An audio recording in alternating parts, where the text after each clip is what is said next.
Hello students, I'm Himani Sharma, your educator. I warmly welcome you all on this YouTube channel where we are going to discuss and start with a particular new thing here. The next unit, which is really very important, that I'm going to deal with is higher education system in India, right? So you guys would have heard that in the previous videos from the YouTube channel, you guys would have come across a video where I tried to tell you all about the weightage which is related to each and every particular unit. There are 10 units in paper 1. You all would be knowing that particular thing for now for sure. Now, these 10 units are the ones which are really important. From each and every unit, 5 questions are asked. Same is the case from higher education as well. Roughly 5 questions are asked. The weightage is that. Moving forward with the topic for today that we are going to discuss, we are going to start with higher education. So where are we going to start from? We are going to start from the ancient roots of education system in India, right? So how in the ancient times, how the education was spread, how the students were taught, what was the student-teacher relationship, so on and so forth. So the first slide I've tried to incorporate is about the introduction. So you know that it dates back to thousands and thousands of years when you will be considering, you guys would have come across certain saints and all, right? You would have read about them. So पुराने times पे बहुत से rishis, munis, etc. they used to be there who used to teach the students. Right? And there used to be gurukuls, ashrams and all for the education to take place. So, education is not a new phenomena in India, but rather the one which is staying here for us through various centuries, from various centuries as well. It's based on the principles found in the ancient texts like the Vedas, Upanishads and Vedangas, etc.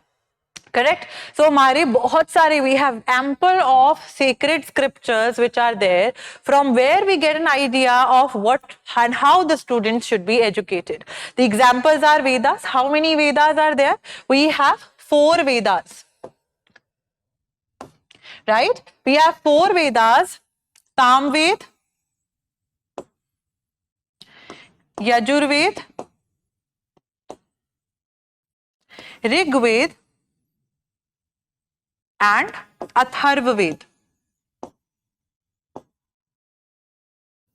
Correct? So these are the 4 Vedas. Even if I try to give you an interesting fact here, that the art of drama, dance and all was also incorporated later on, and a new Veda for that was created, which came to be known as the 5th Veda,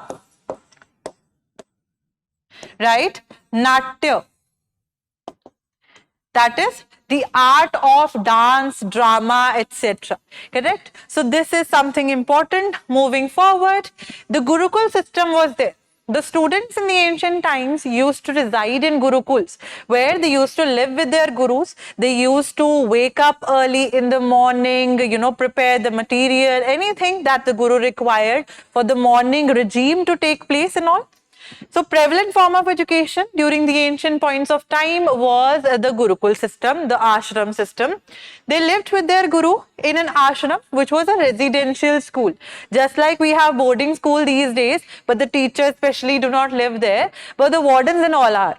Right? But in the ancient times, the teacher students used to live together in a place known as ashrams or gurukuls.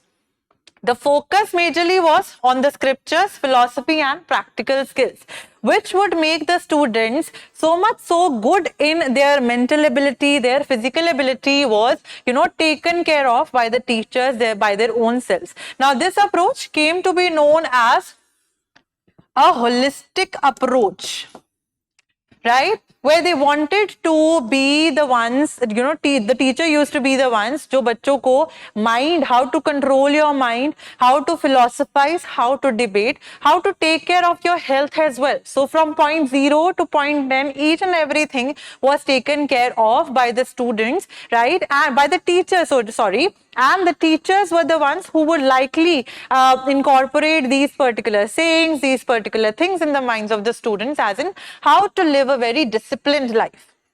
Oral teachings and discussions used to be incorporated much and more because the teachers used to ask the students to take part in debates. That's why philosophy was there. So philosophical debates used to happen, discussions hote the, right? And oral teachings were mainly there. So any mantras, Gayatri mantra, any mantras which are there in the Vedas, Upanishads, etc., that the teacher wanted to teach, they used to teach it through the oral recitation method. Then we have, what were the subjects which were taught? Vedas and Upanishads for the spiritual awakening, for the spiritual knowledge, for the moral knowledge as well. Vedas and Upanishads, which were the ancient sacred scriptures, they were taught to the students.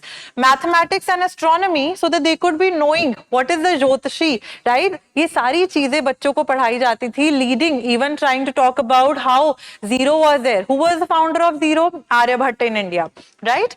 Ayurveda, so that they know how to take care of their own selves if they are sick, if they are ill, if any one of the family members, friends is ill. So medicinal properties, the plants, etc., what properties do those, does those plant hold and all, वो सारी चीजें बताई जाती थी. Philosophy and logic, so that the students are, if they are going to participate in any debate, they are using their logical sense as well while debating. Economics and politics, a very prominent example of Chanakya, जिन्होंने अर्थशास्त्र लिखी थी, right? Where he tried to talk about politics, economy as well, correct? So these were the subjects which were taught there.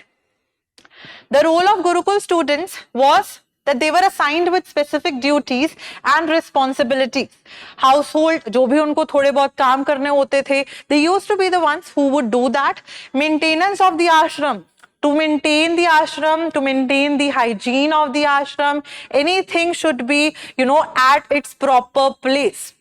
Performed tasks for the gurus, because gurus were very, very, very much respected at the time. You guys would have heard of the story of Eklavya from Mahabharata as well, right? So how devoted he was towards his guru that he created a statue and started practicing for archery there, correct? So how much prominence the gurus did hold in those particular times, you see, it's really important.